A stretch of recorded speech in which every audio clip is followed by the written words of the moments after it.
Te tawa mai, te tawa mai rā, te tawa mai rātou, te tawa mai waho, kia tau ai te mauri ora ki te katoa, hui e, tai ki e.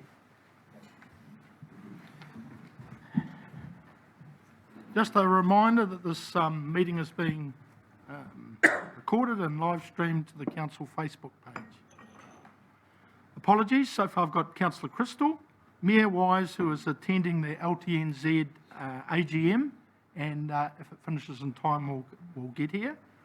Councillor Taylor, who will be late. Is there any others? Moved by Councillor Mawson, seconded by Councillor Wright. All those in favour, please say aye. Aye. Against? Carried. Is there any conflicts of interest? So we have a public forum this morning, and we're honoured to have a very famous man, Aidan Clark, come and present to us from the Pirates Rugby Club. And we'd ask you to come up, please, Aidan. Up there.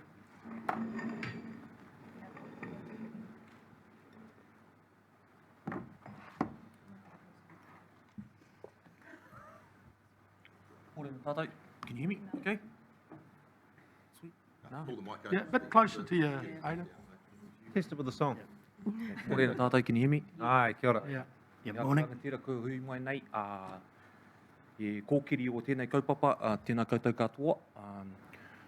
Ko Waiahau, ko Aidan Clark toku ingoa.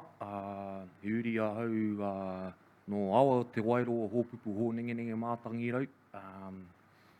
And today, I just want to clarify, I'm not here on K3 kaupapa. I'm here representing my club, Napier Pirates, along with my esteemed rangatira here, Mr. Graham Atkins. And it's a pleasure for us to come and have a chat about this project for Napier Pirates. I see Councillor Taylor didn't want me to talk too much about our rugby success, so he's decided to turn up late, but nothing else. Fine. I could cover that if you want me to. Yeah, no doubt. You'll be looking for any opportunity. In all seriousness, it's a pleasure just to grab a few minutes of your time to have a kōrero about what we've been doing at Napier Pirates prior to you considering the paper that no doubt you may have seen already. This project here is around a new club rooms and a new community facility. Something that we've been working on for a fair while now. Yes. Not only for the good of our current and future club members, but also for the wider community throughout Tomatea and Parklands. So thank you for your time. I just want to start with a bit of a history of our club. The oldest rugby club in all of Hawke's Bay. In 1886, there's a hui where some esteemed gentlemen decided to form this club and decide on the black and white colours and the skull and crossbones of pirates and began training down in Clive Square. In 1933, we were at McLean Park along with some other clubs, and we're actually the first owners of the first gymnasium in club sport around here.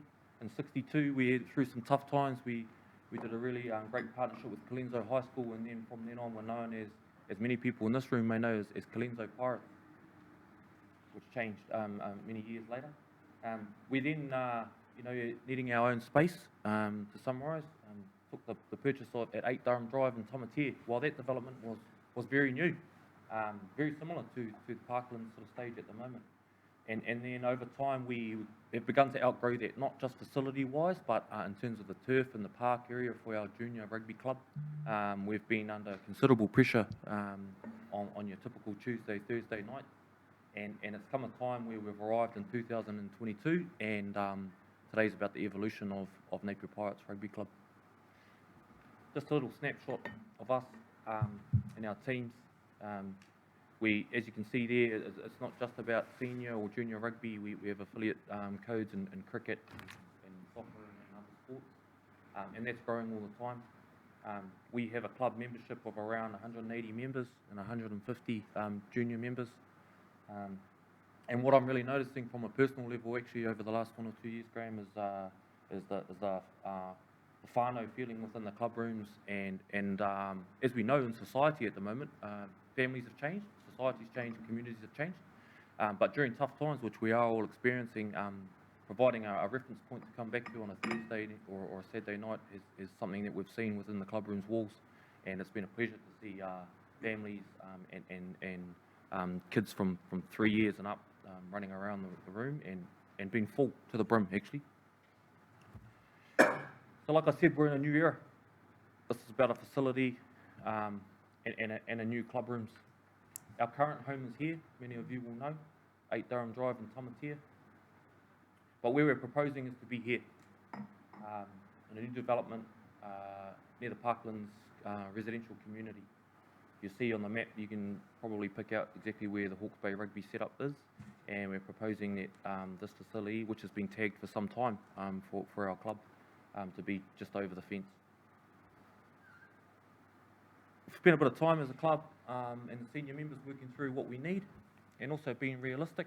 We're aiming for a modern yet a simple facility that has wide use and very importantly catering for all genders and all sports. So really just future-proofing it and making sure it's complementary to Hawke's Bay Rugby, our future neighbours and the wider community. Just some images here of sort of what we're talking about. And then for any interest, a floor plan. This probably flows into a discussion around partnership that we've been working with your management teams on and discussing how effectively our club probably needs four changing rooms, but this facility will have 8 and the ability for half of those to be for public use. And our discussions with Deb and Jason and the team are around what Napier City's contribution and working with us on that could be.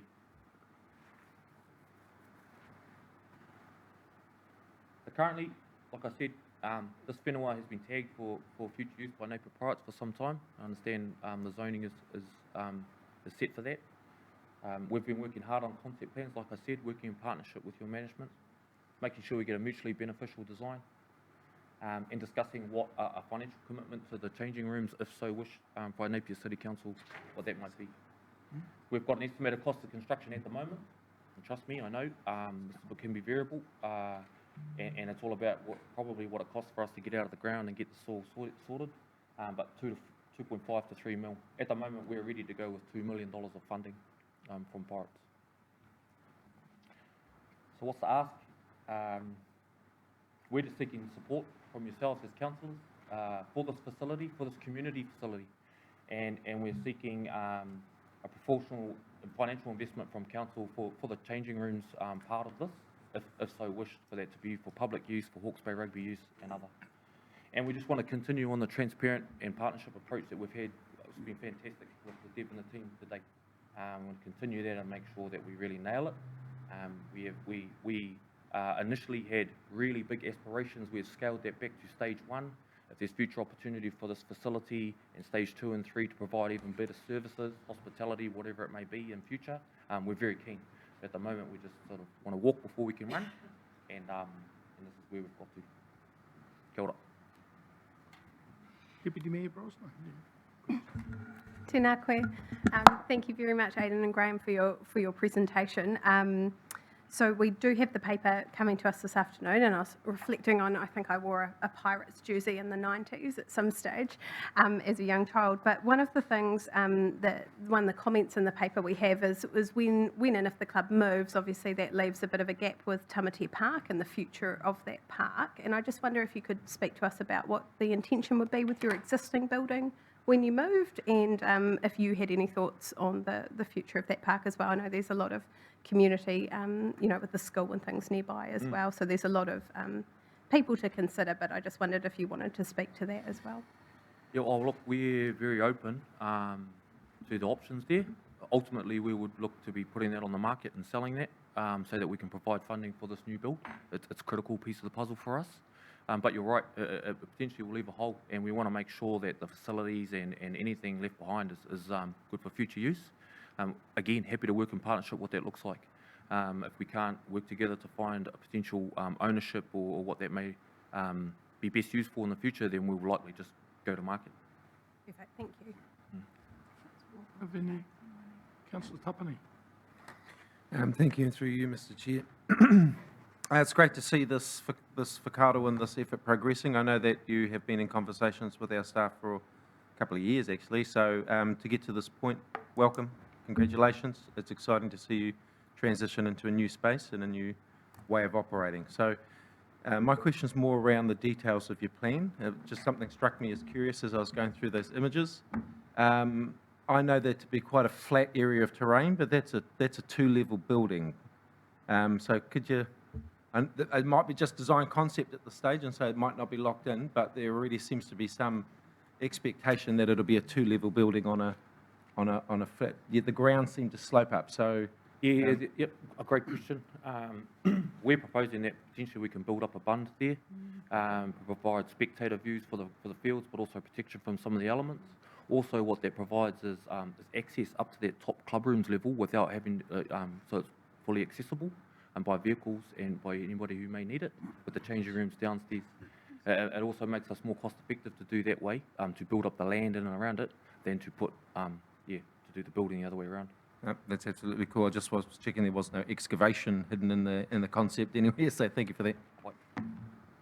Any other questions? Okay, thanks, Aidan and Graham. Great presentation, and good luck. As the Deputy Mayor said, that we've got our first paper is in relation to that, and that's a good lead-in for us. Thank you. Yep. I mean, Thank you.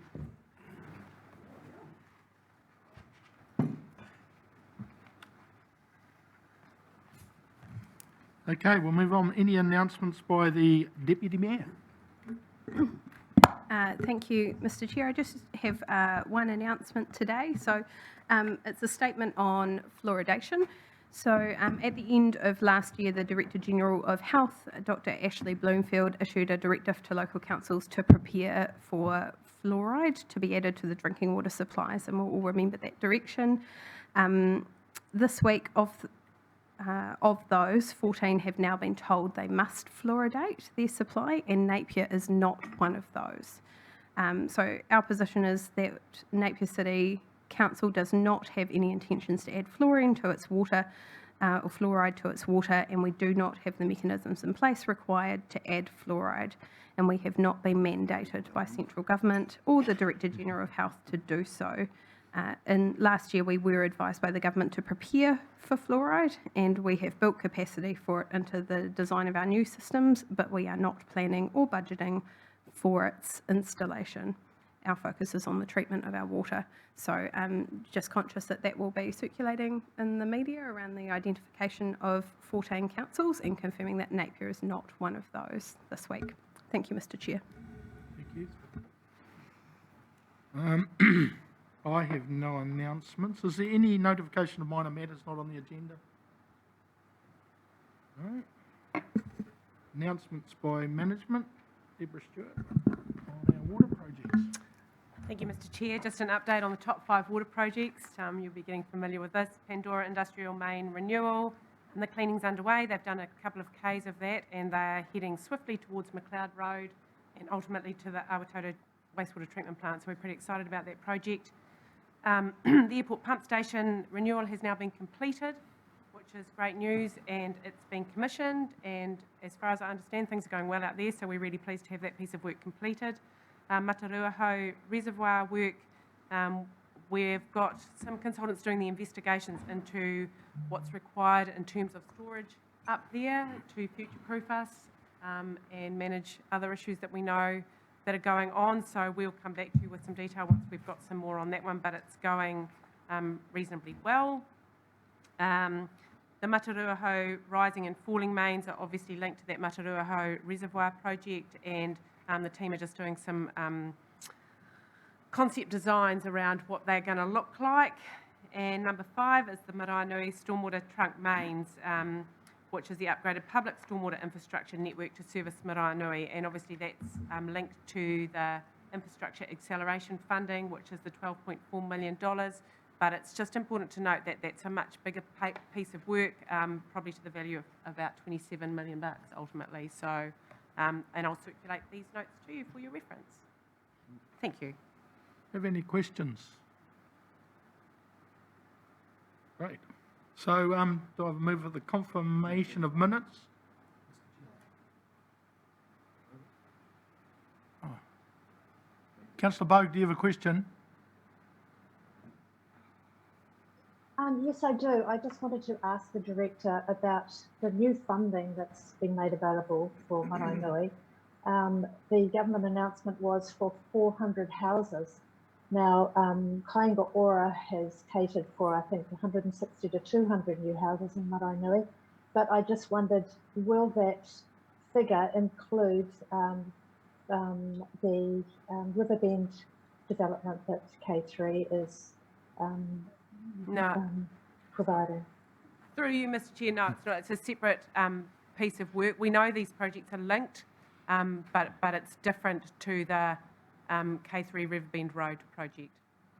Thank you. I just wondered about the practicality of where 400 new houses might go in Maraenui when there haven't been any plans that I'm aware of anyway of that amount of building in the foreseeable future. Yeah. Through you, Mr Chair, it's about providing increased capacity for additional houses. The detail of where those will be is not known, although we probably all know there's a bit of vacant land out there. So it's just understanding that we'll be future-proofing for that level of capacity. If I can Thank just you. add to that, some of it is known. So the Kāinga Ora intensification of around 150 houses is known where that is, and then the other part of it is capacity that hasn't yet been, hasn't got a developer attached to it, but is available for further intensification on private land. Thank you.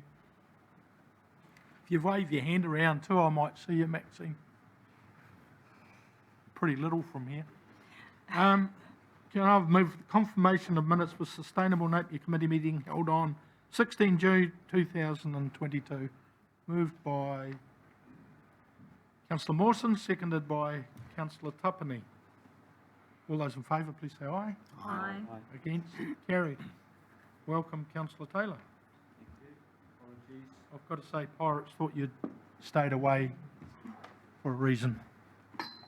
Okay, we move on to item 1, which is Napier Pirates Rugby and Sports Club. And Jason, please.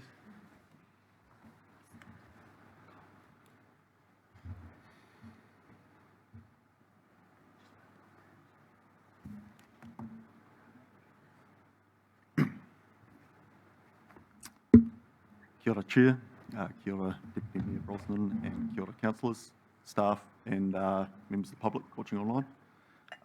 Today I'm following up from the Napier Pirates Rugby Club presentation around their proposal to relocate to Park Island and the Northern Sports Hub.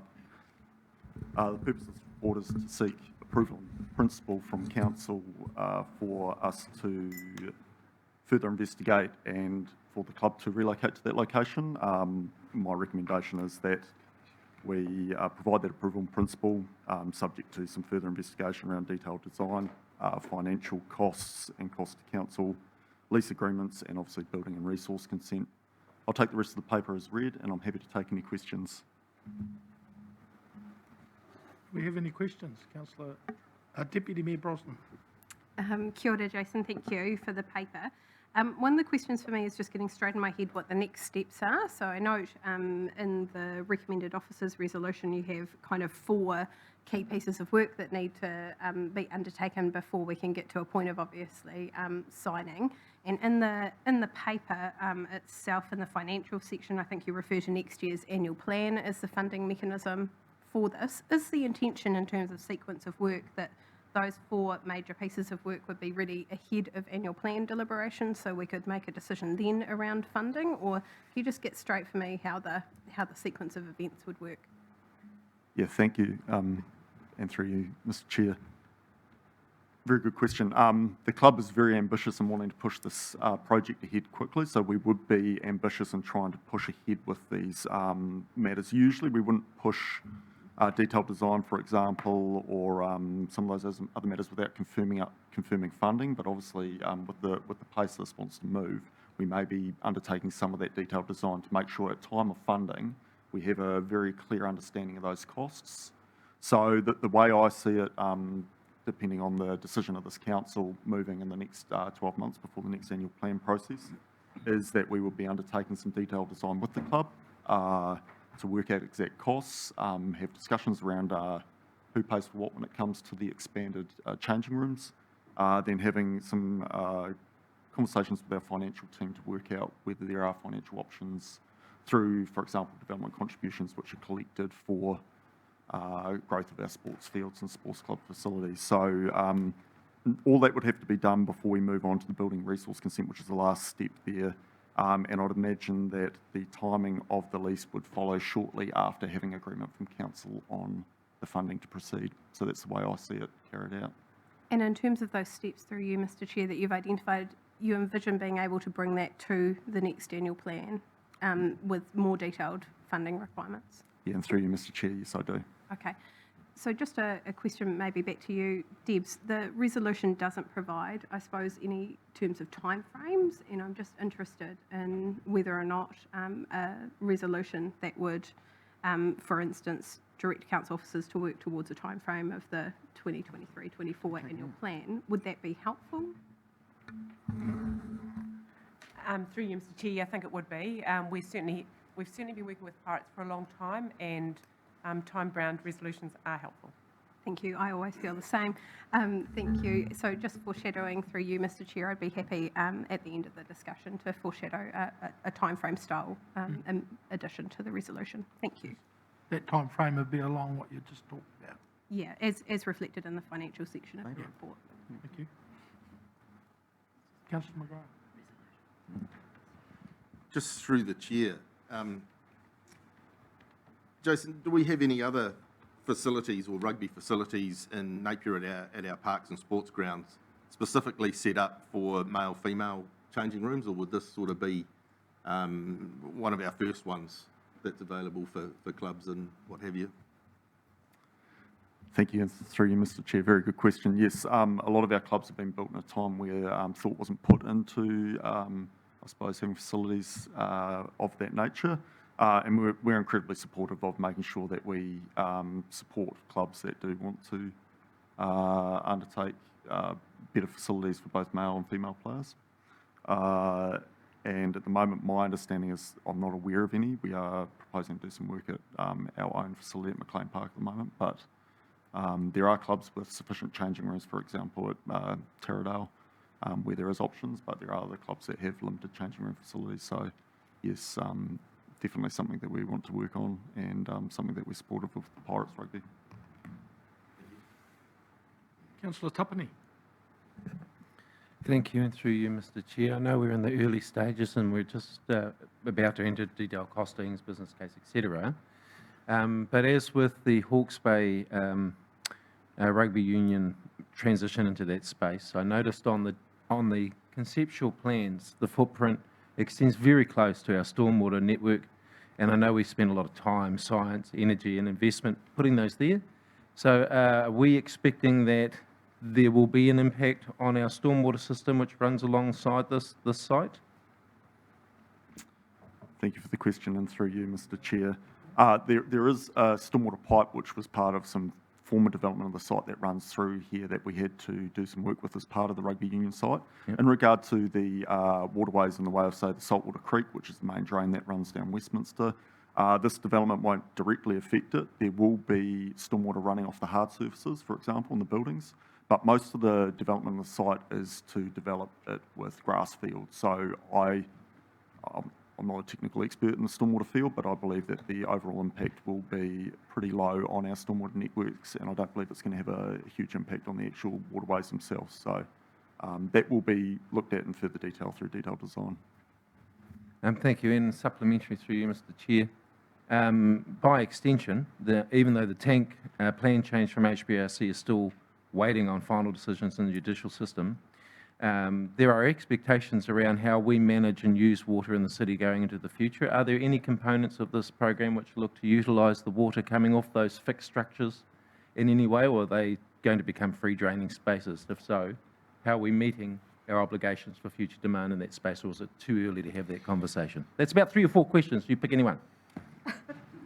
Thank you for the question. Good question again, and through you, Mr Chair. Yes, I believe we're a little bit early in the conversation to work out that detailed design. It would be great to ensure that we incorporate best practice and comply obviously naturally with the tank plan change.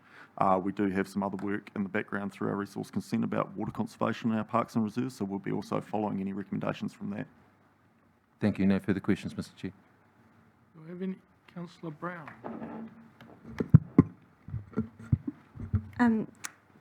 Just interested in the funding. Where do organisations such as Sports Hawks Bay fit in? Are they a potential funding partner or? Thank you, and through you, Mr Chair. Yes, that's a very good question. They do provide funding from time to time on matters like this, something we can investigate further. I'm not 100% sure whether or not they would support specific clubs' developments in this nature, but I can definitely look into it as part of our work into the funding options. I probably can help you there. I would say no, but Councillor Taylor, who's... As the chair of Sports Hawks Bay, they don't fund capital projects. Okay. And their funding is from central government for programs Okay. rather than capital projects. Okay. Any other questions? Okay, so Deputy Mayor Brosnan, are you going to propose a So through recommendation? you, Mr Chair, happy to move a new substantive motion being the officers' recommendations as they are A and B, with a new C that we direct officers to prepare information required to allow a funding decision by council as part of the 23-24 annual plan. Okay, I from the chair will second that, because this is something I've been a bit passionate about, and I will speak on it. So would you like to speak on the motion? Yeah, happy to speak briefly to it. Thank you, Mr Chair. Very supportive in principle of the Napier Pirate Rugby and Sports Club development. I think, you know, that was a wonderful presentation we received this morning to see the history of the club, and as we all know, in our roles we get told a lot about the decreasing membership and the importance of clubs, and so I think anything we can do as council to kind of build that social cohesion and support clubs that are doing the right thing and in line with our council's strategic plans for the development around Park Island, I think is a good thing, so very happy to support that.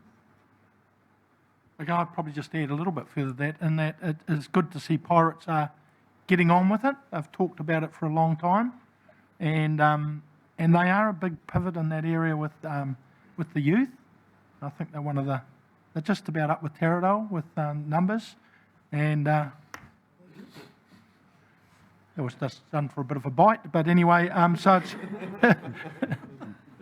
it's really good that it's happening, and I like the fact that they have downsized a little bit to cater to what they can afford and what will suit in the area, and it can be extended. It's easier to extend than it is to pull it back. So yeah, no, well in support. Is there any other comments? You're not going to support a club, are you? Away you go, Richard. I can't speak for Marist. But obviously they've set the standard down at the park, and you guys are wanting to come down there and join that level, but that's cool. Look, this has been in the master plan since its inception, I guess. And carrying on from what Deputy Mayor Brosnan said, clubs bring communities together, and it's important that we absolutely support that 100%. You've got the modern facilities in there, male, female. It's great that it's been considered. It's going to set a standard for council, actually, that we're going to have to chase. And there was a comment before about the school. They had an issue a few years ago. They wanted to put a bike track around the park, but there wasn't enough runoff from the field to have the limestone track there, so that may be something that can be looked at in the future. And I'd say good luck, guys. Go for it. Okay, we've had 3 in favour. Is there anyone against this? That's good. So I'll put the motion as, or do you want to reply? Sorry. In terms of right of reply, I'd just like to build on what Councillor McGrath said. I think this is, you know, Tamati is often lacking for green space, and we've, as councillors, looked at this space and we'll remember a few years ago we put in a little bit of a hump and scootery kind of thing along one edge, and that was to allow for space in that park. So just flagging, I also think it's really exciting that we will have a new a sports park that will be open to us to figuring out its future in a community that doesn't have a whole lot of green space around it as well. So that's another positive. Thank you. Thank you. So all of those in favour of the motion, put by Deputy Mayor Brosnan, please say aye. Aye. Against? Carried. So you guys can get out those money now. Right, item 2, Three Waters Reform Program progress, and Russell, you're here, and Good morning. Yes, thank you. So, just happy to take the water reform report as read. It's for your information. It's update of the program. There's two things that I'd just like to highlight in the report. So the DIA has extended the delivery timeline for the water reform program from the end of July through to the end of December. So it was, and on the basis that there was a number of councils, including ourselves, that some of the projects were greatly impacted by COVID and supply chain. So it was quite a welcome bit of news, but they left it quite late in the piece.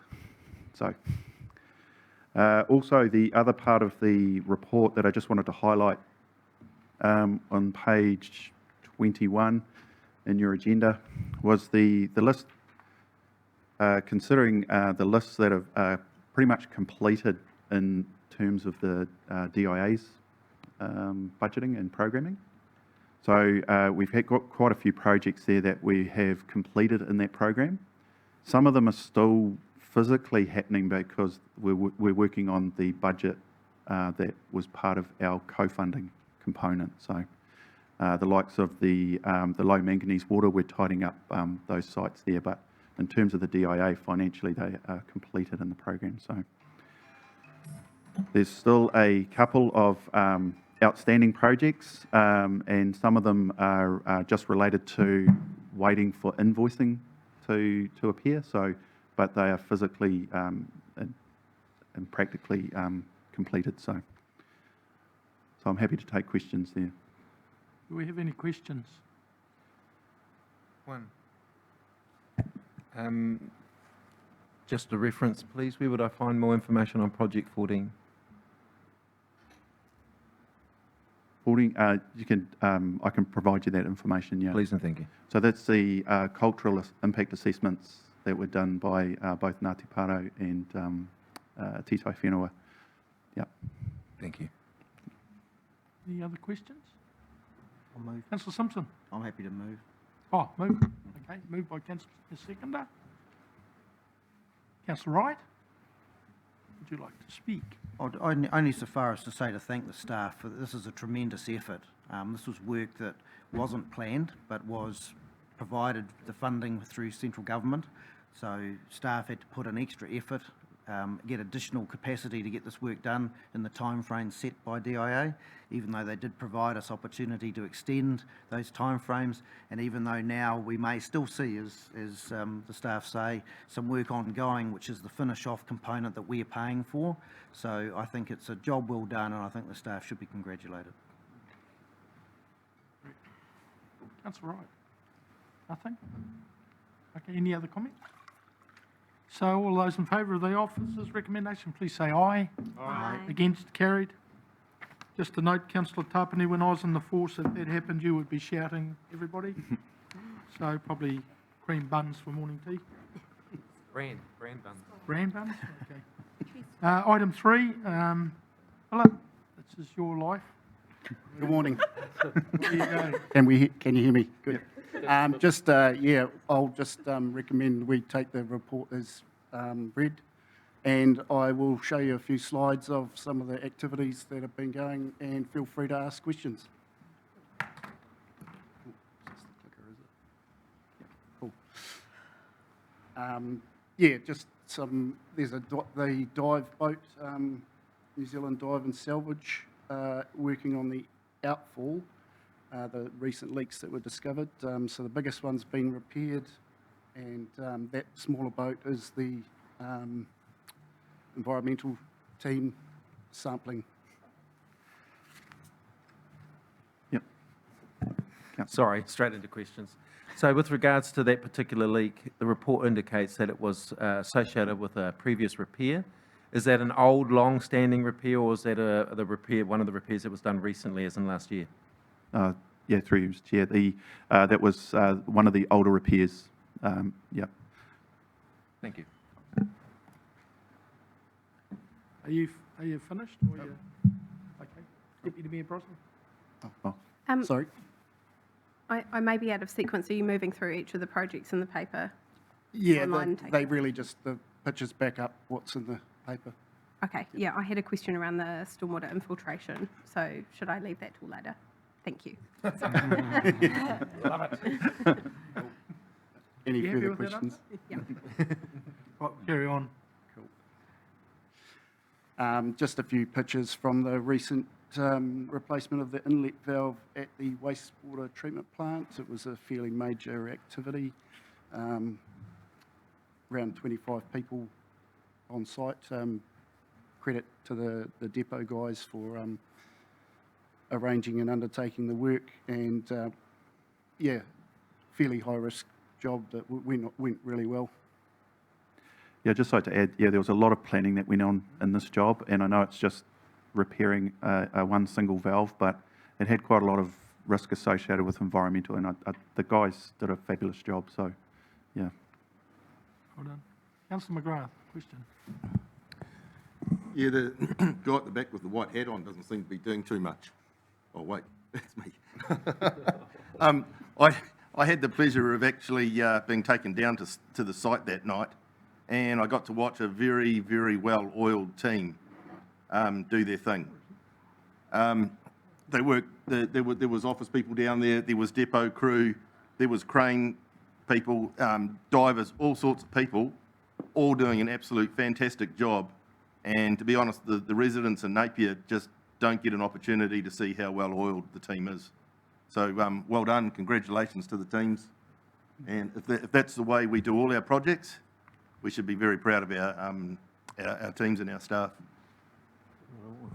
Thank you. Thank you. This is regarding the infiltration. So we recently had some smoke testing done. We're just trying to identify potential cross connections by pumping smoke into the main. Oh, it's not really playing very well, but you can. Oh. So yeah, they basically use this setup that you can see in the top left to generate smoke and pump it down into the network. And So that we pump the smoke into sewer catchments, so it shouldn't be coming out of the stormwater gully trap like that. So that's where we see there's a failure or a cross connection of certain things. So then we can go and chase that fault and repair it. Yep. Does it come up in houses sometimes? yes, that. So yeah, like if we're looking in the stormwater for sewer connections, they try and identify where it comes out the vents on houses if there's potential sewer connections to the stormwater. And yeah, also the other way around with their gutters from their roofing. If it goes into their sewer connection, we can find it usually comes out the top of the roof. Yep. Okay. Any other questions? This is a question this time? Sure. Thank you. Through the chair. With the smoke detection we've done, have we seen a lot of this coming up, or is it unusual, or are we actually getting some good results? Through you, Mr. Chair, this current round we didn't identify any obvious issues. This particular lot we were looking for where potential dry weather outfalls had been in our stormwater. So the environmental team have identified potential connections, potential contamination from sewer. We were targeting those specifically, but we didn't find anything. Supplementary, Mr. Chair. So, first, which area of the city is this example from? And dry water, what was the term you used? So a dry weather discharge. So Yes. during dry weather, the stormwater drains, stormwater pipes that come into the open drains should be dry in theory. But if there's water running out, sampling gets done to identify whether it's just clean water or groundwater or sewage or potential contamination. So this one here was Napier Drive, I believe. And yeah. Cool, thank you. Deputy Mayor Brosnan. Thank you. This was the project I was really interested in because, in my mind, it's one of the most important things we can do to stop the sort of infiltration into our wastewater system and therefore our emergency overflows, which happen into the Ahuru estuary. And so, I suppose my question was around how often are we doing this? How successful is it being? And are we targeting the areas that we would most expect to find issues? For instance, I imagine that's the older areas of the city, or I see Napier Drive, which is quite a new area of development. So just interested in some comments along those lines. No, certainly, yeah. It's quite an interesting program of work, and it's one of the tools that we use along with CCTV inspections. And whilst we do target the older pipe networks like the earthenware because they do deteriorate and crack, but we do have problems, and it's not isolated to Napier. It's just with a lot of the development around the country, you do tend to have those cross-connection problems as well. So we try and capture those as well post-development to make sure that we're not going to have that problem going on for decades. So, but we do try and target. We do a desktop analysis to try and target our spend because we can't, inspect all of the catchments all at once. And we try and do that by understanding, we're putting the flow meters in some of our sewer catchments to identify when it rains, which ones have a higher flow based on rainfall. So then we can target those ones knowing that there's some infiltration or, through either pipe deterioration or direct discharge from properties into the sewer. Or it could be just simply ponding issues where it's getting into the manholes and the like. So. Yeah, so thank you for that, Russell. That was really interesting to hear the other sort of tools being used. So how often are we using this particular tool and how effective is it? Sorry, I forgot that part. We have an annual budget for the smoke testing. So, and it's part of our operational process and procedures for chasing down these faults. So we do it once a year? Once a year, yeah. Yeah, we try and package the work up for because the supplier will go around to other councils. Yeah. Thank you. Councillor Tapani. Thank you, and through you, Mr. Chair. Just to follow on from the Deputy Mayor's questions around the testing regime, we were given some indicative percentages a year and a half ago, 2 years ago, around what potentially could be the volume or number of, can't recall the term now, but these sorts of connections which represent a risk, these, whatever the term is we use for those connections. How are we tracking with regards to our expectations around those anticipated numbers? So are we finding the number of illegal connections that we were expecting, more or less? I would have to look for that report. I don't recall reading that yet about those numbers. From what Phil has advised, we're not getting any exceptional numbers in the catchments that we've looked. Cool. So, yeah, I wouldn't. We've got the flow meters going in this year as part of a project, and I'm picking that's going to guide us into those problem areas, and so then we'll be able to see those numbers. But at this point in time, we've got no data to say that we're worse than that. No. What's expected? Sorry. Yeah. Thank you, Russell. I was really looking to see whether or not we did have outliers or concerning indicators, but nothing's come back that's been surprising for me. So thank you. Councillor Brown. Thank you, through you, the Chair. The image up there, and you talked about cross-connection during development. Just wondering, how does that happen? Is that someone maliciously connecting into the wrong one, or just a mistake? Or no, it's quite often a mistake. quite often through the development, through a subdivision process, and they will identify them with coloured pegs or, you know, but when through the building process, as the contractors come on board to build the building, and when the plumbers come on, there's a lot of activity, and those pegs just get lost. It's just those things sorts of tend to happen. It's not uncommon with throughout the countries. Thank you. Councillor Bogue. Hi, thank you, Mr. Chair.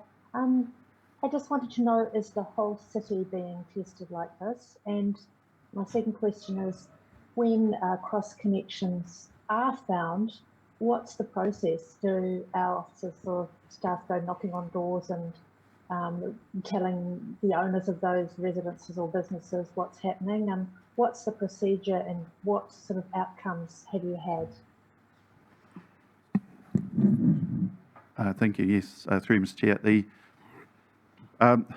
We're targeting, we're not doing the whole city all at once, so it's just certain catchments, but we are working through a program to go around the whole city. Obviously, we're trying to target and those areas once we get more information. Once we do find cross connection, and I'd just like to elaborate, you know, we're not getting them every day. It's not, but when we do, those particular cross connections, if there is a wastewater stormwater split, we will rectify that ourselves through the depot team, because we're looking for that outcome pretty quickly. I don't think we've done any in the last couple of years, to be fair, that we've identified. But more importantly is the stormwater getting into the wastewater connections. If there's a downpipe from the guttering into their gullies, then we will be notifying the property owner to rectify that. And we generally give them, you know, we give them a time period to comply, and we go through our regulatory department. So just like the building consents, we just advise them that their property's not complying with the building requirements. So, and we do try and give them enough time to, because they have to find a plumber or a drain layer to rectify that. And in this market, they need a bit of time to do that. So. Councillor Brown. Just a follow-up question from my one before. Given that it's a known problem, are there any extra steps that other councils are taking during the consenting process that could identify this at the time of consenting? And I suppose I'm trying to work out, is that like a historical problem that we don't have anymore because we've got something in place now, or is this a hole in our system at the moment? I think it's more around the difference of development. There is a boundary between the development of the subdivision. So we do a subdivision process. We do the inspection to make sure the asset's been installed as per design before council accepts it. And this can happen to enable the 224C sign off so they can sell the properties.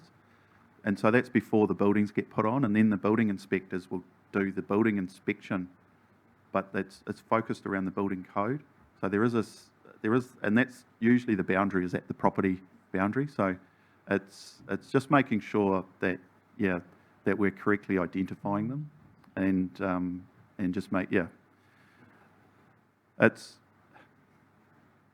a known issue, and I think more people are aware of it, and we do try and rectify that. It's a very small percentage that happens, and Quite a tough question, that one. yeah. Any other questions? Okay, you next. I'm glad we got rid of that steam coming out. I was going to. So we've recently we've started our reservoir inspections, drone inspections. So we're just doing internal inspections for structure and to check the general condition and cleanliness of the reservoirs, the drinking water reservoirs.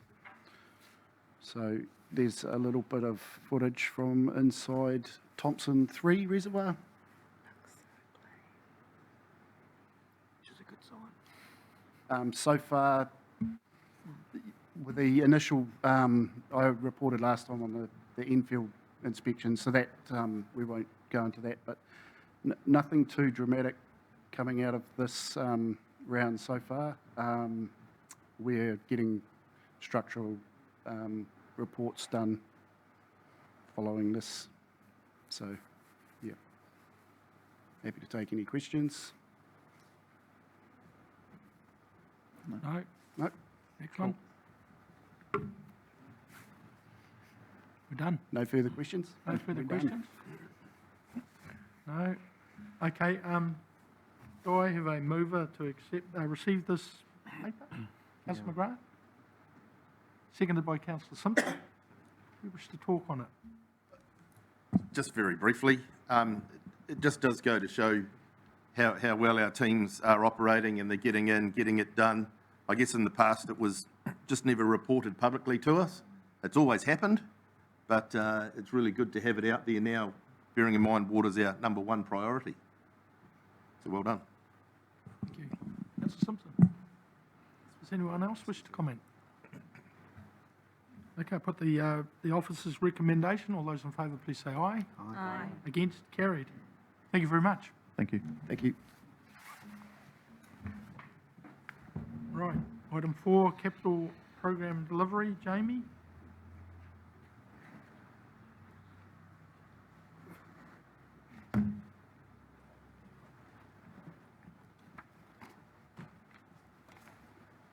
Yes, good morning, everybody.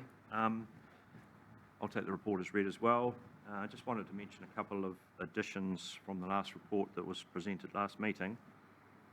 So on page 28 of your agenda, we've got a table of projects across some of the other asset owners within council.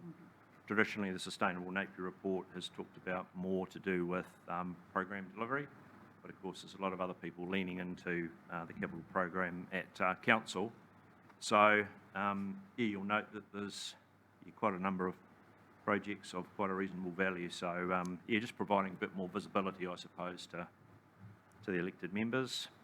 Also at Appendix 3, there's a selection of projects that were identified as priority areas for the financial year. I think I counted 72. I don't have 72 in my report, so it's just a selection. And obviously, if there is an interest from elected members on a bit more detail on any particular priority area, happy to do that. So the theory was just starting to provide a bit more information, provide a bit more visibility to show that yeah, council's definitely leaning into their capital program. Yeah, any questions? And do we have any questions? No questions. Do I have a mover for this recommendation? Councillor Simpson, seconded by Councillor Taylor. Do you wish to support? Yeah, no, again, it's just a case of this report clearly identifies to both us and our residents the scope of work that our staff are involved in. I think I read somewhere 290 projects on the go, so it's a real juggling act for them to assess priorities and funding, and I just congratulate them again for having their hands all over this and making sure that they're delivering what they can when they can. Deputy Mayor Brosnan. Thank you, Jamie, for the report. One of the things that I wanted to acknowledge is I imagine it's pretty hard to pull a report together like this when all these projects are constantly moving. And one of the ones I just wanted to make comment on before we vote was the Civic building demolition.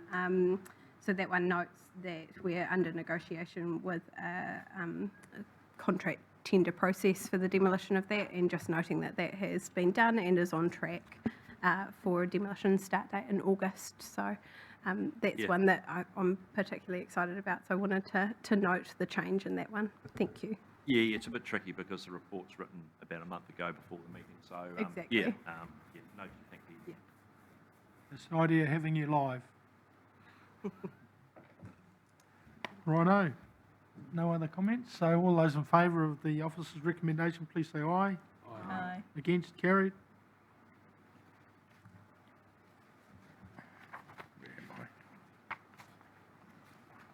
Right, item 5, proposed new playground for South West Taradale. Yes, yeah.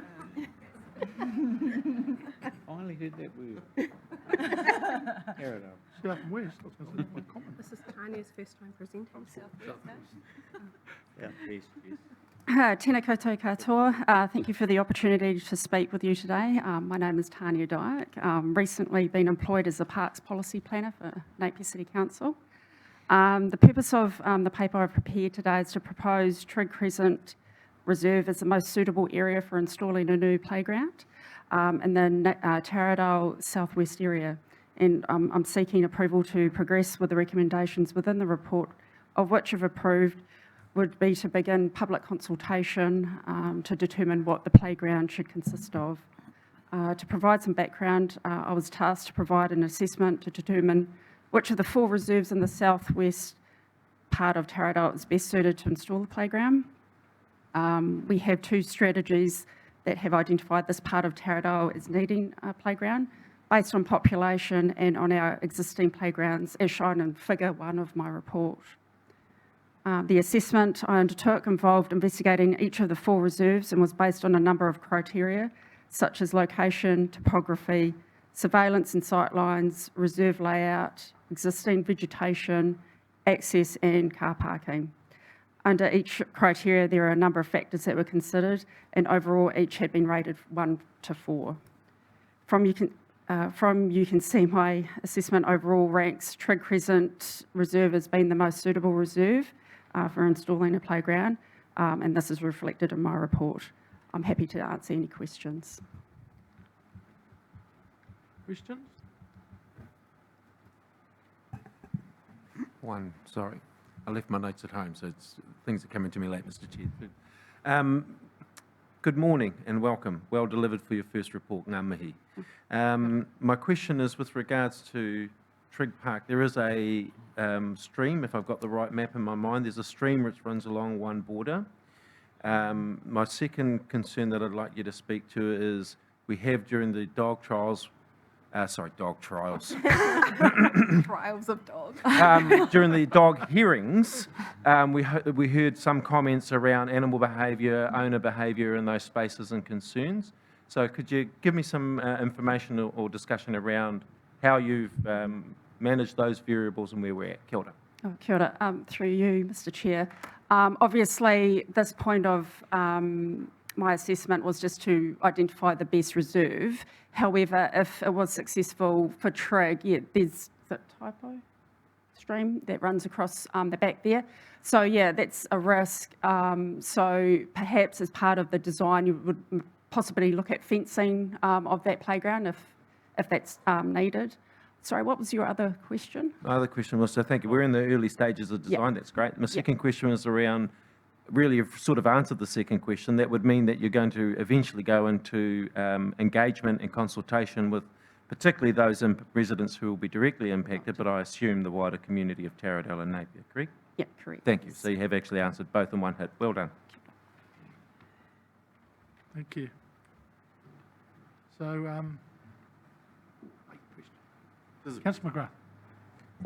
Just through the chair, and I may be jumping the gun time-wise, but with this all coming together and obviously financial and dollars being put into it, I guess I have to ask it as a question, have OPEX costs, will they be built into any of the financials if it comes back to us, or what's the deal? Because I think the last playground we did had the OPEX built into it as well. I'll pass that on to Jason. And through you, Mr. Chair, very good question, Councillor McGrath. Yes, so at this stage, the budget's put aside to build the playground, and as part of the next annual plan process, if there's significant cost increase to maintain it, we would look at increasing budgets through that. However, the smaller neighbourhood playgrounds generally are monitored on a 2-weekly basis, and those costs are not significant. So if it can be maintained within existing budgets, we'll do so. But yes, if there's a need for additional budget for maintaining and managing the new playground, yes, we'll be needing to seek further funding in future annual plans to cover that. Thank you. Thank you. So I have Councillor Taylor wishing to move it, and Councillor Wright, did you want to say? Sorry, Nigel. That's all right. Well, who could say no to a park in Taradale? Well, I'd just Three like, other wards. Southwest. I'd just like to speak to it, and there are a number of parts in your report which are great to see, because we have already commenced the extension of Maggie's Way, which along that pathway, and so this particular playground is very close to that extension.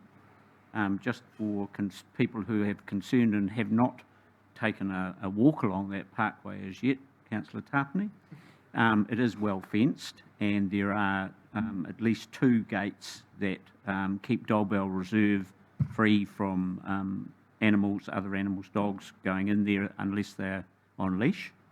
And the stream, yes, it could be, again, that could be fenced off on both sides, but I think this will be a very welcome addition to the recreational facilities in that particular area, because they are lacking considerably.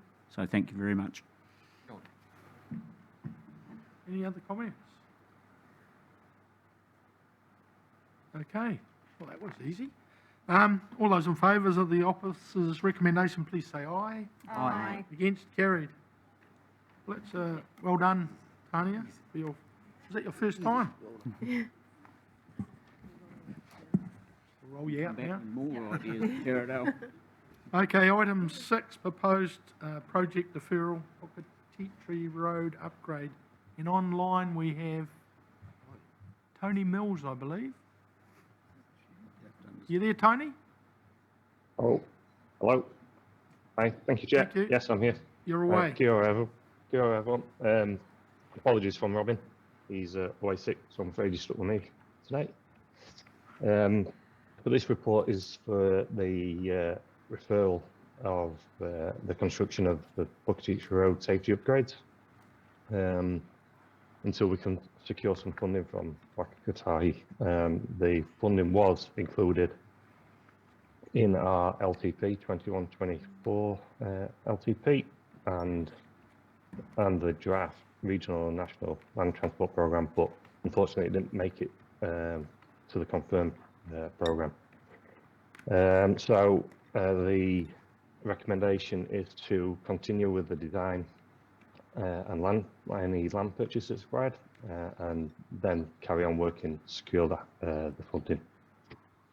Happy to take any questions, and yeah. Any Deputy Mayor Brosnan? God, it seems to be my day. I really struggle with this one, as I can see from Deb's face, she does not find surprising. And the reason why I struggle with this one is in 2013, at my first annual plan after being elected, we received a whole lot of submissions about this step of road, and we wrote to those submitters and we told them it's a 5-year project. We will have it done in 5 years. And every annual plan, we get people submitting, and every time we push it out and we push it out, there have been temporary placeholders on parts of this road for the dropouts for 8 years. It's dangerous. It's a dangerous stretch of road, as identified in the risk section of this report. NZTA seem to be holding us to ransom with their contribution to this road. It is the alternative route when the state highway is closed, which is accurately reported in the report as well. We have a city strategy that talks about growth into the hills, and this being a significant route for that.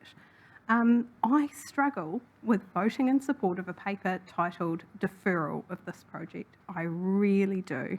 And I want to find another way forward. And I don't have it in front of me, but I can't stomach it. So that's my talk on this. Thank you, Mr. Chair. Thank you. Councillor Simpson. Yeah, through you, Mr. Chair, it would appear that the Deputy Mayor stole my notes for this one. I think I've spoken with concern about every deferral since I've been on council. It is, as Councillor Brosnan says, it is an issue between us and NZTA, and I think perhaps we're not being strong enough with the government agency about getting funding. There are 70, I think, at least 70 households that transit that road every day, just of our residents, let alone all of the residents that use that road to transit Napier from the Hastings District Council, or those that use it as a diversion from the state highways. And I just can't fathom why it can't progress. And it just seems really strange that a tight, twisty piece of road is left in the condition that it has. I think last year, towards the end of last year, one of the Portaloo trucks fell off the road. So it's clearly not an easy piece of road to navigate, and it's clearly not a safe piece of road or asset. And it's just bizarre that I wasn't aware it was back to 2013. I was aware of it in 2018. But it just shows that it's just lingering without priority or assertive effort from us to get it resolved. And I just can't support this paper either. And I'll be the third one, because just carrying on from that, we've got that new development, as the Deputy Mayor has said, our whole strategy of moving to the hills and away from the coastline. And, as reported previously, 1,000 sections up there as part of the mission development. And this road will be crucial for people coming and going. And that, it just seems ridiculous that we're having to defer this project when, our whole strategy is based around that particular area and that development. So it is a dangerous piece of road. It's used by not just cars and trucks. Millions of cyclists use that as well. So I just can't follow it. Just through the chair, we seem to be almost headed into debate here, and it doesn't seem to be very positive for the paper. I'm just wondering if we lay the paper on the table at this stage. Not quite yet. I really would like Debs to have an answer. We've just discussed, just briefly, whether we look at putting it in, we timeline it into the annual plan. There is a bit of work to be done as outlined in the recommendation, and there's also implications with that new subdivision going in, whether there would be funding available as a growth. So I take your point, Councillor McGrath, but I'm not quite at that stage yet. Okay. Yeah. Here's Deb's answer. So there's a lot going on in this space, and certainly understand, whilst not in my time, but this has been pushed and shoved and shunted around. We are now obviously at the stage where we're talking to the mission in terms of what's required to happen to the road in terms of design to get that over the line, land acquisition, all those bits and pieces. The paper is basically flagging that the NLTP didn't fund their part of this particular project. We've still got quite a lot of money in there for 22, 23 to finalise and bottom out the design. My suggestion is that we come back to you with some detail on the funding options, carry on with that design work. We have to do that. There's some land purchase in there. We have to carry on working with the mission to work out what's required, and then we come back to you with some funding options that may be outside of the NLTP. Any questions as a result of that? Yes, through you, Mr. Chair. Is there anything we as a council can do to express our comments today to the Transport Authority, given their focus on a zero safety and harm that's their kaupapa for the next 10 years? Through you, Mr. Chair. The good news is I have a meeting with Whakatahi this afternoon. Do you want us to attend? In that really tiny room by my office. You can all jam in there. And I will raise that with them, and I will explore the options, whether there's anything outside of their standard process to, I suppose, push this one along. Thank you, that would be great. The latest weather event last year and the concerns expressed here indicate that it needs to have a higher priority with Land Transport New Zealand, so anything you can do would be great. Will do. I think today we've given a pretty clear direction of where we want to head. I think in the recommendation, there's room for what we've talked about.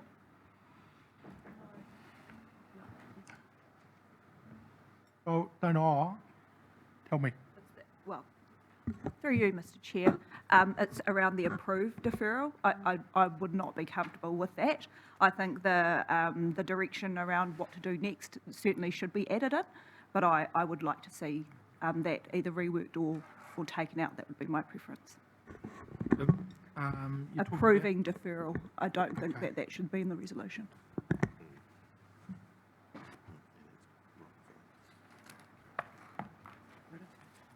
Do we take all of that out? Is that what you'd be happy at? Yeah, just remove A. A? I see our excellent resolution scribed down the end of the table, Deputy Mayor Brosnan, very quickly writing things down, so I'm sure that she'll have something to offer as a replacement very soon. Is she going to lead in with a song? That's the regret. I don't know. So we'd be looking at something like a officer's report back on funding. Have you got that, Annette, and what you're writing there? I just wonder if that's captured in B when we talk about with B. detailed estimates for the work program being developed, and perhaps we could add financial in there, but I just wonder if A could be replaced with something along the lines of what Deb talked about, which was direct officers to progress with design, land acquisition plans and funding options. I love a time frame. Would you like a time? Cover B. 2013. So ahead could we- of next year's annual plan? For consideration at next year's annual plan. Yeah. So is that for reporting back or for, It will report back. I think because it's funding related, it's probably appropriate to come back to the annual plan. yeah. Okay, so would you like to read that out again, please? Have you got it? Yep. So new A could read, direct council officers to progress with design, land acquisition planning and funding mechanisms for consideration as part of the 2023-24 annual plan, and leave B as is. Are you going to put that up? We'll put it up on the, You're right. You're right. Councillor Simpson. Well, that could have been just an extension to B, but yeah, I'm happy. We'll put it up and then we can have a look at it visually, Uppy? Thank you.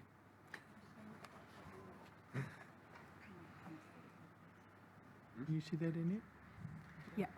Yeah, my eyes are good. I need a bit of help. Direct officers. Land acquisition planning and funding, direct mechanisms. I think it's just to be considered. Yeah.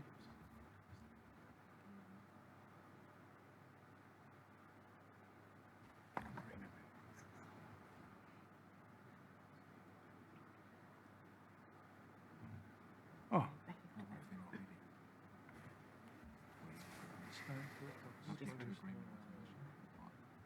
Is everybody happy with that? Noting. Yeah.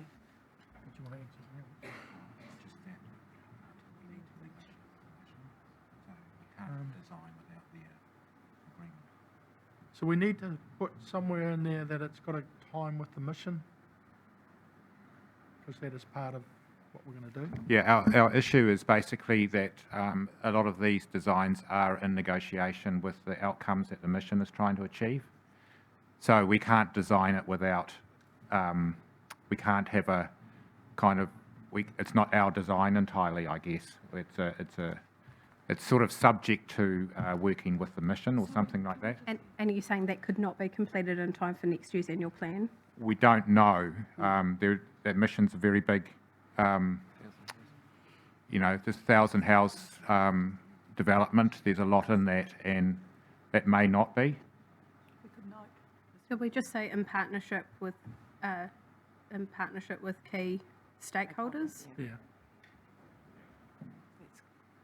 Yeah. Yeah, because that's So it Waka covers- Kotahi and other covers landowners. everyone. And it can Okay. be a placeholder in the annual plan. Is everyone happy with that? Do I have a mover for that? Yeah, I'm happy to move. Councillor Taylor, seconded. Councillor Simpson.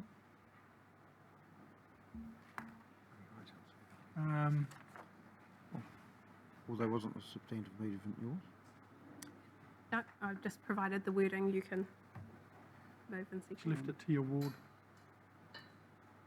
I guess I should have asked, is there any questions in relation to this proposal now?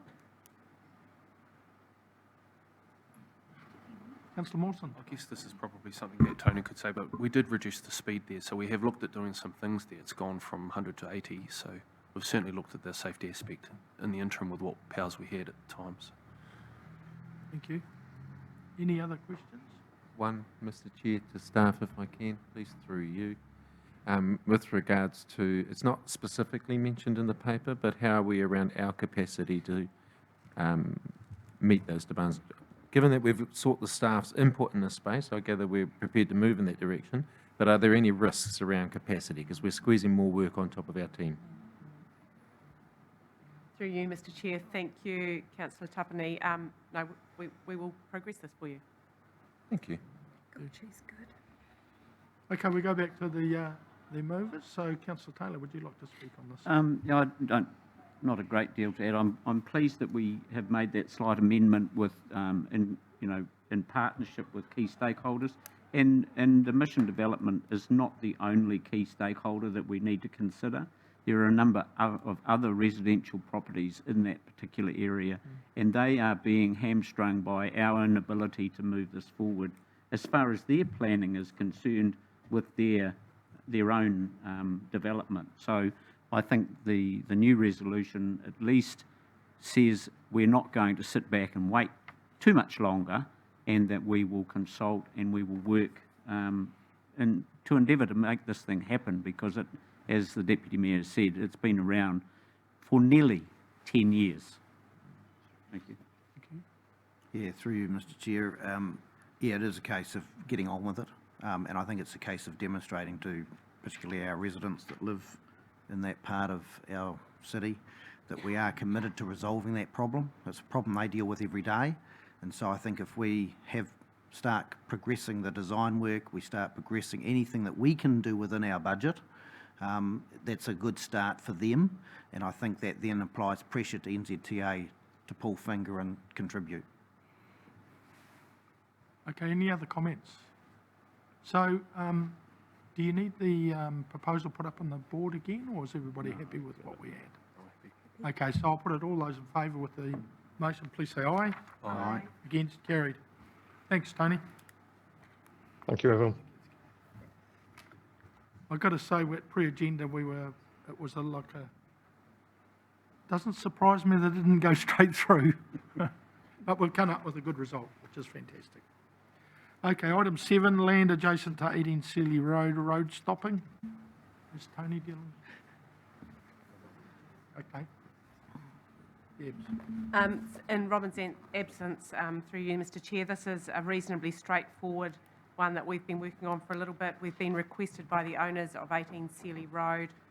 Some of their infrastructure sits on some of our road reserve, and we have worked through to what we think is a reasonably good solution, minimising the area that we're proposing to sell to them, ensuring that the bulk of our infrastructure is not implicated by that. So it's a bit of a process-orientated one. We have this happen all over the city. It's not ideal. Happy to take any questions. Also, at pre-agenda, we did thrash this around quite a bit, and I changed a couple of things, didn't we, from pre? So, yeah. Any questions? Okay, do I have a mover for this, please? Moved by Councillor Mawson, seconded by Councillor Wright. It's good to get it tidied up. Yep.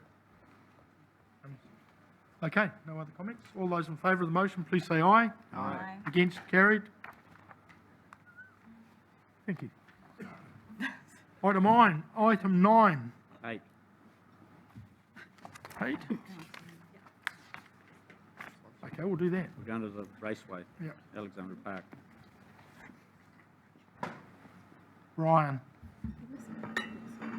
Good morning.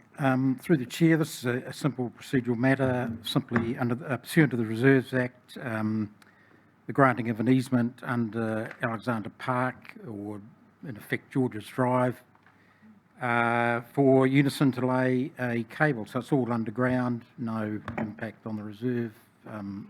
All okay with Jason in the Reserves Department. So happy to take any questions. Do we have any questions? Of a mover, please. Moved by Councillor Taylor, seconded by Councillor Mawson. Any comments? Yeah, I'm glad to know that it's got a name. Okay, all those in favour of the motion, please say aye. Aye. Against, carried. Welcome to the Mayor. I hope you had a good meeting this morning. Invigorating. You've been at the gym. Okay, item 9, road stopping land adjacent to 85 Boyd Road priority. Brian. A little bit similar to the Seeley Road one previously. So this is just seeking council's approval pursuant to the Local Government Act to initiate the process for the road stopping and the subsequent sale of that land as shown in the plan to the adjoining owners. So once again, with the Seeley Road one, emphasise that this won't impact any vehicle movement. The portion that we'll be stopping and selling to the adjoining owners is already occupied by them. It's a dead end, no exit rural road. And once again, we discussed all this at the pre-agenda, and this has the support of the Council's Transportation team. So I'm just dealing with the legal issues on behalf of them.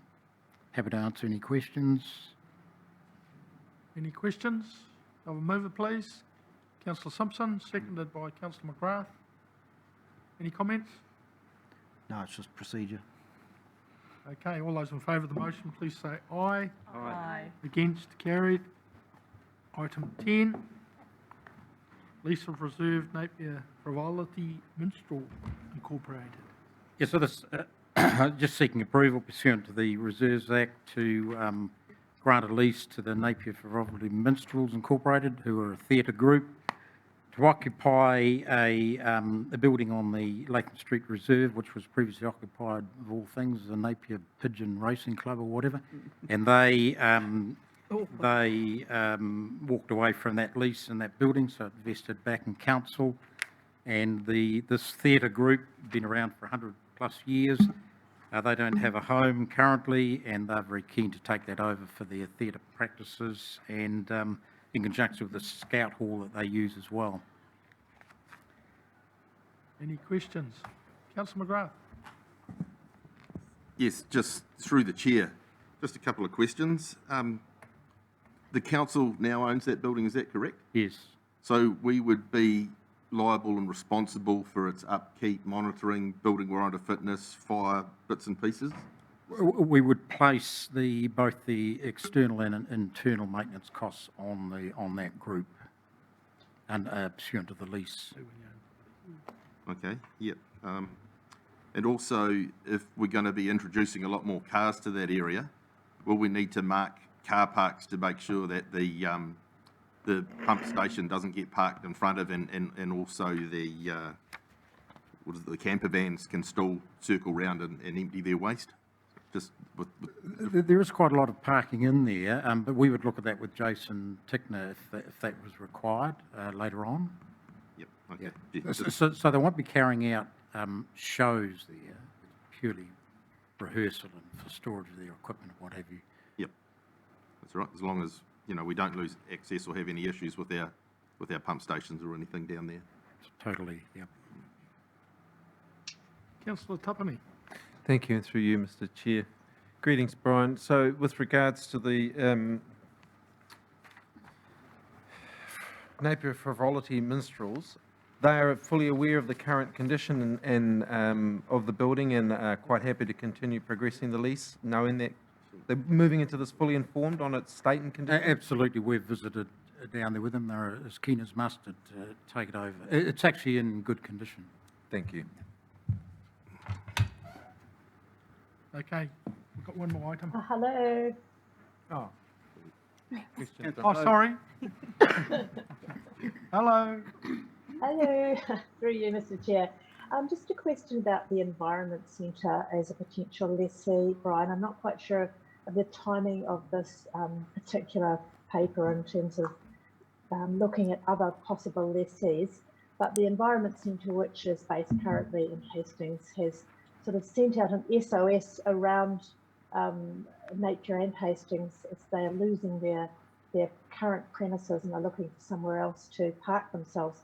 Now, this may have happened before or after, this discussion that you had with them, but just as a matter of curiosity, if they were considered as a potential lessee, how did this particular, I mean, I'm not saying there's anything wrong with the fronts being there, that's great, but how did they sort of shape up in terms of looking at this as a potential place for them to relocate? Through the chair, we did communicate with them, and the building, in terms of location and size and what have you, wasn't deemed to be suitable for them. It's quite a small building, so it wasn't deemed suitable by them. Okay. Well, it may well be that they come back to us again and see if we've got anything else that could possibly be utilised in that way, but that's a whole other issue. But thanks for your answer. Brian. Okay, no other questions? I'll have a mover for this paper. Councillor Simpson, seconded by Councillor McGrath. Only to say the show must go on. Definitely. And Councillor McGrath? Throwing them out. I got nothing. All for these clubs and organisations having somewhere to get out and, you know, invite the community in and just get out there and, do their thing. Okay. Councillor Mawson. Through the chair, I just hope the pigeons are still okay. Very good. I'm thrown out by that one. But anyway, all those in favour of the officer's recommendation, please say aye. Aye. Against? Carried. And the last item for now is lease of reserve, Bledisloe Park, Hawke's Bay Indoor Bowls Association. And we have Brian and Jason.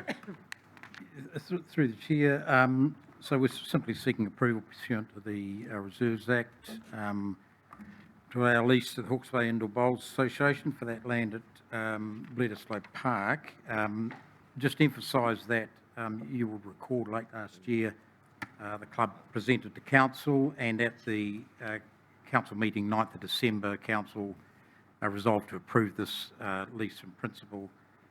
And Jason would be more aware of this than me, but there has been significant engagement with the neighbours and affected parties, as set out here. And that feedback was all very positive. So we're simply seeking today, subsequent to their presentation and previous resolution of council, to proceed with that lease and the public notification. So we're seeking a decision of council today because it has already been approved in principle by council. You got anything else to add? Or any, well, we're happy to take any questions, I guess. Is there any questions? Fantastic. Okay, do I have, sorry, Uppy. Thank you, and through you, Mr. Chair. Thank you, Brian, for adding some voice to the engagement and consultation with the members around that area. I remember expressing some concern around impacts for the residents and businesses in that space, so it's great to see that you've received positive feedback in that space. Happy to support the paper in its current form. By extension, is this likely to result in any changes to the road berm and entrance into that area if we're going to be increasing volumes of traffic turning off what is quite a congested piece of road on, is it Gloucester or Lee? And I've noticed even in its current state does present some risks with the school, children crossing right across the road from a busy shopping area in Taradale. So it's just around safety concerns and whether or not we think that at some point this could potentially lead to changes to the berm or roading and entrance to that area. Thank you for your question, and through you, Mr. Chair. Yes, I've had conversations and confirmation from our principal transportation engineer that as part of this development, he's supportive of it in that location and believing that the timing of the operation of the indoor bowls club will not conflict with the school uses and the peak traffic times. However, he did suggest as part of moving through into the resource consent phase that we would be looking to consider possible changes to that vehicle entrance to make sure it's safe. That might be something that's done through review condition to see what the impact is, or it might be something where a physical change in that entrance is actually undertaken. So we're working with our transportation team to make sure there is a completely safe option there and that this proposal doesn't compromise pedestrian or vehicle safety. Thank you. Thank you for the validation. Good work from the staff. Ngā mihi. Any other questions? Okay, do I have a mover? Councillor Taylor, bearing in mind this is also a decision of council on this recommendation. Yeah, we look back at this and we did have some concerns at the time, and I think it's very pleasing to see, and one of those concerns was the future funding and the construction of their club rooms, and it's very pleasing to read in the financial part of this report that they will have adequate funds from the sale of their current Onikawa land and building to establish the new facility. And I think they've met all of the requirements that we placed before them. And this is basically just finalising that, providing the lease of the land.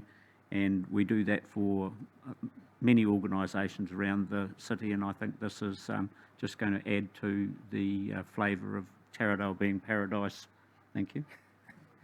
Seconder was Mayor Wise. Would you like to comment? Oh, thank you. Through the chair, just very briefly, pleased to see that all the key stakeholders have been spoken to and are in support, and thrilled that we can support this club to relocate for a new premises.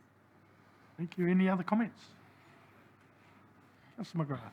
Just through the chair, just briefly, and this is really a continuance of the way our morning's gone, really, and just noting that the number of clubs and organisations that are wanting to partner with council currently, so something must be going right.